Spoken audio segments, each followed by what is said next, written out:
Ritesh Trivedi ji, London से। राधे राधे महाराज जी।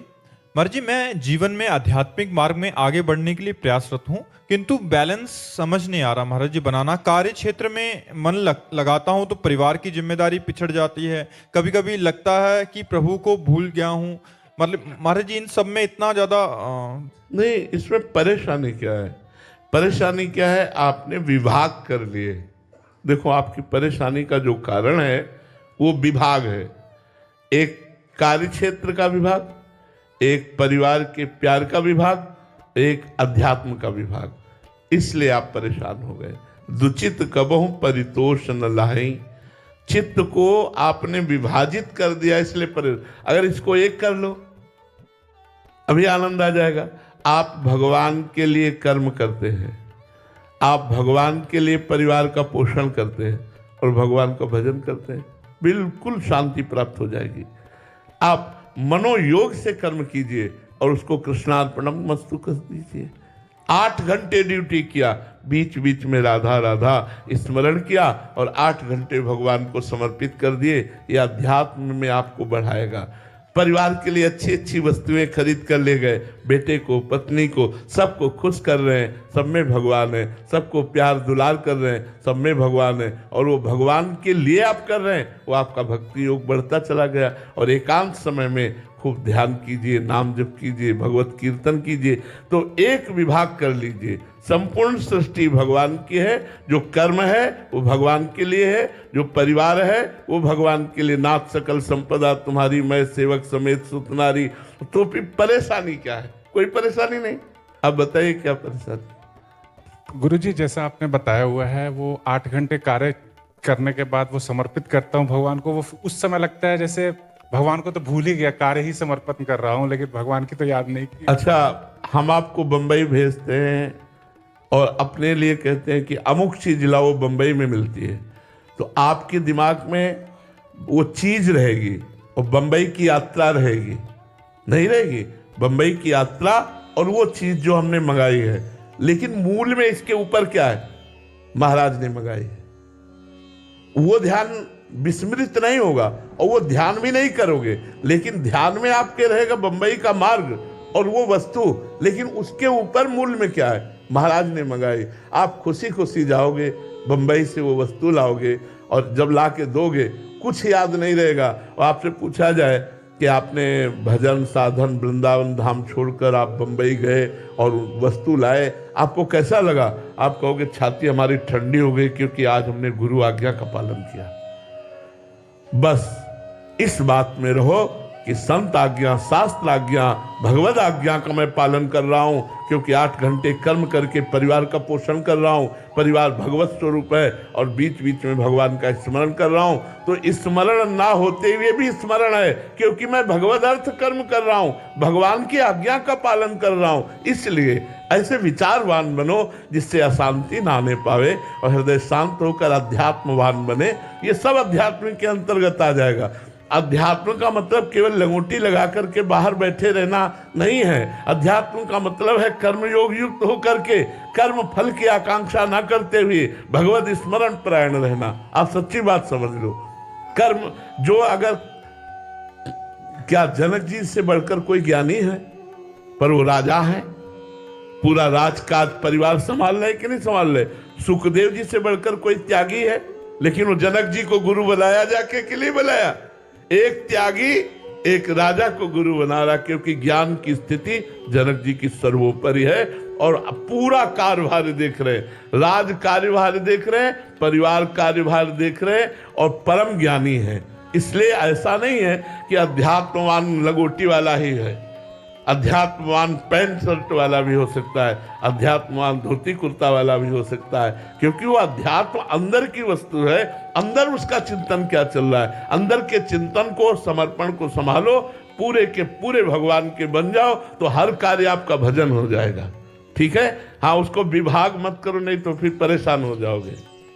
राधे राधे महाराज जी। महाराज जी, क्या आत्मा को कुछ पाना है या आत्मा अपने आप में पूर्ण है? ऐसे में आत्मा को करना क्या है महाराज जी? आत्मा निर्विकार, संपूर्ण आनंद का समुद्र, एक चैतन्य घन, उसको किसी क्रिया की जरूरत नहीं है, किसी फल की जरूरत नहीं है, भ्रम हो गया है।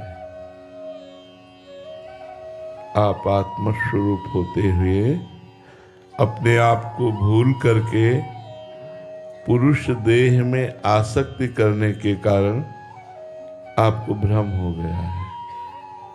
आप अपने आनंद को छोड़कर जो प्रकृति के पंचभूत रचित शरीर में भोगे जाने वाले भोग हैं, उनमें आप आसक्त हो गए हैं। शब्द, स्पर्श, रूप, रस और गंध, ये 5 ही संपूर्ण सृष्टि के विषयों को समेट करके रख दिया गया 5 में। सब आकाश का गुण, स्पर्श वायु का गुण, रूप तेज अग्नि का गुण है, रस जल का गुण है, गंध पृथ्वी का गुण है। इन पंचभूतों द्वारा रचित सुखों को पंचभूत रचित देह में मैं मानकर इन बाह्य सुखों को भोगने की इच्छा ही बंधन है। अगर इस इच्छा का त्याग कर दे तो आत्मा का न कभी बंधन हुआ था, न है, न रहेगा। पूर्ण आनंद स्वरूप आत्मा है। इसीलिए बड़े बड़े महापुरुषों ने इस बात को कहा कि मनुष्य जन्म केवल आत्मानंद प्राप्ति के लिए मिला है, और यहां संपूर्ण संसार हमें आत्मविमुख करने के लिए खड़ा है। छोटी सी छोटी वस्तु हमें बांध रही है, हमें अमुक चीज चाहिए, हमें अमुक भोग चाहिए, यही बंधन है। और ना चाहिए, ना चाहिए, कुछ नहीं चाहिए। इस शरीर का जो प्रारब्ध होगा उसके अनुसार होगा। मुझे कुछ नहीं चाहिए, मैं निर्विकार चैतन्य स्वतः सुख समुद्र हूं, मुझे कुछ नहीं। ये बात आ जाए तो आत्मानंद की तरफ बढ़ने लगे। लेकिन आत्मानंद की तरफ बढ़ना, ये विषयों का आकर्षण बाधा पहुंचा रहा है। एक एक चीज बांध रही है, जबकि हम निर्विकार हैं, अद्वितीय हैं, चैतन्य घन है, दूसरा कोई है ही नहीं। एको ब्रह्म द्वितीयो नास्ति, सो ब्रह्म अहम सोहम सोहम, एको ब्रह्म द्वितीयो नास्ति। जब द्वितीयो नास्ति तो एको वो सोहम वही है। जान गया, मुक्त हो गया। आज मन कहता है ये खाऊंगा, वही खाऊंगा। आज कहता है ये देखूंगा, वही देखूंगा। आज कहता है ये भोगूंगा, वही भोगूंगा। भोगने को मिल गया तो हर्ष, भोगने को ना मिला तो शोक। वो द्वंद्वों में फंसा रहता है। और स्वरूप द्वंद्वातीत है। तो द्वंद्वातीत होना कौन चाहता है? सबसे बड़ी समस्या ये है कि मोक्ष चाहता कौन है? सब भोग चाहते हैं, सब पद चाहते हैं, मान प्रतिष्ठा चाहते हैं, संसार में यश कीर्ति चाहते हैं। कौन चाहता है मोक्ष प्राप्त करना? कोई बिरला। सहस्त्रों साधकों में, करोड़ों में कोई बिरला भगवत मार्ग में चलता। उन चलने वालों में, शास्त्रों में कोई एक ऐसा होता है जो मोक्ष पथगामी होता है। नहीं तो मोक्ष पथ के साधन करते हुए वो भोग ही चाहता है। भोग की आस के पास में वो बंधा रहता है। ये आप देख लो, अंतःकरण में देख लो, तर्क करने की जरूरत नहीं। अंतःकरण में देख लो, आप कहीं न कहीं किसी वस्तु, व्यक्ति, स्थान में बंधे हैं, फंसे हैं। पर वही आपके आत्मस्वरूप में बाधक है। अगर ये गुरु कृपा से छूट जाए तो मुक्त हो गए। आत्मा न कभी बंधन को प्राप्त हुई थी, न बंधन को प्राप्त है, न कभी बंधन को प्राप्त होगी। ये भ्रम तभी मिटेगा जब गुरु चरणों की आराधना करके ज्ञान प्राप्त कर लिया जाए, नाम जप करके सुबुद्धि प्राप्त कर लिया जाए, परोपकार करके हृदय पवित्र कर लिया जाए। तब शुद्ध ज्ञान प्राप्त होता है। समझ में आई बात आपकी? जी। शिवांश नारायण द्विवेदी जी, राधे राधे महाराज जी। महाराज जी, मैं सर्वभूत हृदय धर्म सम्राट स्वामी श्री करपात्री जी महाराज जी के कृपा पात्र शिष्य वर्तमान श्रीमद जगत गुरु शंकराचार्य पुरी पीठाधीश्वर जी महाराज जी से दीक्षित हूँ। महाराज श्री गुरु जी और गोविंद जी और ग्रंथ की कृपा से महाराज जी परंपरा प्राप्त सिद्धांतों द्वारा जो महाराज जी धर्म ग्रंथों में महाराज जी आजकल बहुत लोग मतलब उसका विक्षेप पहुंचा रहे हैं, क्षति कर रहे हैं, उनमें महाराज जी कार्य कर रहे हैं। महाराज देखो बच्चा, जिसका उद्देश्य धन है, जिसका उद्देश्य लोकमान प्रतिष्ठा है, जिसका उद्देश्य पार्थिव संसार है, वो हमारे शास्त्रों के वाक्यों को तोड़ मरोड़ करके, उनका अर्थ गलत करके, उनकी पद्धतियों को मिटा करके मनमानी आचरण किए जा रहे हैं, मनमानी आचरण किए जा रहे हैं। तो एक बात नहीं, सर्वत्र ये बात फैलती चली जा रही है कि हम मनमानी आचरण करते चले जा रहे हैं। उसका कारण है हमारा उद्देश्य न मोक्ष है और न भगवत प्रेम है। मोक्ष या भगवत प्रेम ना होने के कारण धन, मान, प्रतिष्ठा, लोकप्रियता, ये सब वो सब ऐसा। गीता जी की व्याख्या करने का अधिकार सबको नहीं है, ब्रह्मबोध संपन्न महापुरुषों को है।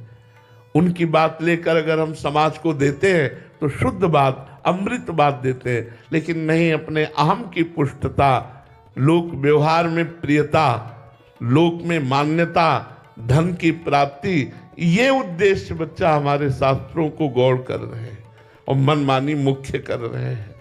जो शब्द कुछ है उसका अर्थ कुछ है, चलना कुछ है, चल कहीं और रहे, बोल कुछ और रहे, स्वयं में न तो पवित्रता, न धर्मनिष्ठता, न भगवत प्राप्ति की चाह, न परमात्मा स्वरूप का अनुभव की चाह, तो फिर कैसे हमारे धर्म ग्रंथों को समझा जाएगा? कैसे समझा जाएगा? फिर तो मनोरंजन हो जाएगा केवल। तो आज जो हमारे आचार्य जन हैं, जो गुरुजन हैं, वही इस बात को समझ रहे हैं, नहीं हम लोग इसका दुरुपयोग कर रहे हैं, दुरुपयोग कर रहे हैं कि आज हमारे भारत में शास्त्र के अनुसार प्रमाणित जीवन और शास्त्र से कभी एक भी शब्द भी पूज्य महाराज जी नहीं बोलते।